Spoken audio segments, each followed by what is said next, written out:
Samsung S22 প্লাসের দেখেন ডিসপ্লেতে উপরের গ্লাসটা ফেটে গেছে। তো এটা বাংলাদেশে থাকতে উপরের গ্লাসগুলো চেঞ্জ করতাম, কিন্তু এগুলো চেঞ্জ করলে অরিজিনালি হতো না, যে কিছুদিন পর আবার নষ্ট হয়ে যায় বা ভেঙে যায় এরকম, কারণ এই গ্লাসটা তো আর অরিজিনাল না। তো যাই হোক, এখানে আমরা এগুলা চেঞ্জ করার সময় পাই না বা করিও না। তো এটা আমি সম্পূর্ণ ডিসপ্লে চেঞ্জ করে দেবো, 100% অরিজিনাল ইউকে ডিসপ্লে। তো যে দেখেন খুলে নিচ্ছি, যেহেতু এটা ফ্রেম সহ ডিসপ্লে, পুরো সব কিছুই খুলে নিতে হবে। পুরাতন ফ্রেম থেকে খুলে আমরা নতুন ফ্রেমের মধ্যে ফিটিং করব। তো এটার যে হোয়াইট কালার, বর্তমানে এই ডিসপ্লেটা হোয়াইট কালার অ্যাভেলেবেল নাই, সেজন্য আমরা এটাতে এখন ব্ল্যাক কালার ডিসপ্লে লাগাবো। তো এটা কাস্টমারের পারমিশন নেওয়াই হয়েছে। তো যে দেখেন আমি সব কিছু খুলে নিচ্ছি সুন্দর করে, পুরাতন ফ্রেম থেকে খুলে আমি এটাতে নতুন ফ্রেমের মধ্যে লাগিয়ে নেব। সেজন্য দেখেন একটার পর একটা স্ক্রুগুলো খুলে সব কিছু খুলে নিচ্ছি। তো এ টু জেড সব কিছুই খুলে নেব, খুলে আমরা নতুন ফ্রেমের মধ্যে বসিয়ে নেব। যে দেখেন পাওয়ার বাটন কেবলটা। আর এই ফোনগুলোতে একটা জিনিস কি মানে খুব বিরক্তিকর, এই যে পাওয়ার বাটনের যে কেবলগুলো আছে ওগুলো যদিও থাকে না, তো পুরাতনটা থেকে খুলে লাগাতে হয়। তো সেজন্য খুব কেয়ারলি খুলতে হবে। যে ক্যামেরাটা খুলে নিচ্ছি, ক্যামেরাটা ফ্রন্ট ক্যামেরাটা খুলে নিয়েছি অলরেডি। ব্যাটারিটাতে একটা স্প্রে করে নিচ্ছি, যেহেতু ব্যাটারিটা খুব সুন্দরভাবে খুলে চলে আসে। তো কারণ ব্যাটারিটার নিচে সম্পূর্ণ আঠা দেওয়া থাকে, সেজন্য স্প্রে করে নিলে ব্যাটারিটা খুব সোজাভাবে খুলে যায়। এই যে দেখেন ডিসপ্লেটি ব্ল্যাক কালার। তো এখন আমি এটাতে সব কিছু ফিটিং করে নেব, যেহেতু পুরাতনটা থেকে সব কিছু খুলে নিয়েছি। যে দেখেন পাওয়ার বাটনটা একটু ঝামেলা করতেছে, ভিতরে ঢুকে গেছে। তো যাই হোক, খুলে নিয়েছি, খুলে এবার আমরা নতুন ইয়েতে বসিয়ে নেব, নতুন ডিসপ্লেটাতে।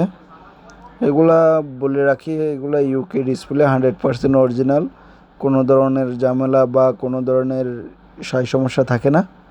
তো এই ডিসপ্লেগুলা ইউজ করতে আগে যেরকম ইউজ করছেন সেম এরকম কালার, টাচ, ব্রাইটনেস, এভরিথিং সব কিছু, কোনো ধরনের ঝামেলা বা হ্যাসেল হয় না। যে দেখেন বসিয়ে নিচ্ছি, এই যে হেয়ার স্পিকারটা বসানো হয় নাই, তো হেয়ার স্পিকারটাও বসিয়ে নিচ্ছি। কত সুন্দর ফোন স্যামসাংয়ের। এই ফোনগুলো ইউজ করার মজাই অন্যরকম, যদিও এগুলো দামেও বেশি, মানেও ভালো, সব কিছু মিলে অসাধারণ এই ফোনগুলা। তো যে দেখেন একে একে সব কিছু একটা একটা করে লাগিয়ে নেব। যে দেখেন হয়ে গেল। তিনটে স্ক্রু দেওয়া আছে সিসি কেবেলে, তিনটে স্ক্রু লাগিয়ে নিয়েছি।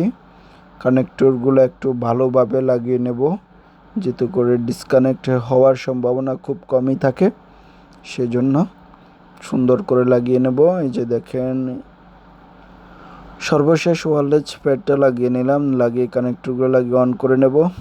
যে দেখেন অন হয়ে গেছে। এবার আমি স্ক্রুগুলো লাগিয়ে নেব। স্ক্রুগুলো লাগানোর সময় ফোনটা পুরোপুরি রানিং হয়ে যাবে আশা করে। তো যে দেখেন অনেকগুলো স্ক্রু দেওয়া আছে, সব কটা স্ক্রু ভালো করে লাগিয়ে নেব। যারা স্যামসাংয়ের এইসব ফোনগুলার ডিসপ্লে খুঁজতেছেন, অরিজিনাল খুঁজে পাচ্ছেন না কোনো জায়গায়, চাইলে যোগাযোগ করতে পারেন আমাদের সাথে, খুব কম মূল্যেই আপনাদের দেওয়া হবে, সমস্যা নাই। আপনারা প্রতারিত হবেন না, 100% গ্যারান্টি সহকারে এই ডিসপ্লেগুলোতে গ্যারান্টি দেওয়া যায়, সমস্যা নাই। আপনার 6 মাসের মধ্যে যদি কোনো সমস্যা হয় চেঞ্জ পাবেন, চাইলে টাকা ফেরতও পাবেন যদি কেউ কপি বা ভালো না প্রমাণ করতে পারেন। বিশেষ অ্যাকসেপ্টেবল যদি কোনো রিজন থাকে যে আপনার এইটা ভালো না বা কাজ করতেছে না ফিজিক্যাল ড্যামেজ ছাড়া, তাইলে আপনারা এগুলা চেঞ্জ পাবেন। তো এইগুলা যদি ফিজিক্যাল ড্যামেজ না হয় তাহলে এই ডিসপ্লেগুলো কিছুই হয় না, 6 মাস না 6 বছরও কিছু হবে না। যে দেখেন ব্যাক গ্লাসটা লাগিয়ে নিয়েছি, এবার লাগিয়ে আমি সুন্দর করে পরিষ্কার করে এটাতে রাবার পেঁচিয়ে নেব। হয়ে গেল স্যামসাং S22 প্লাসের ডিসপ্লে চেঞ্জ করা।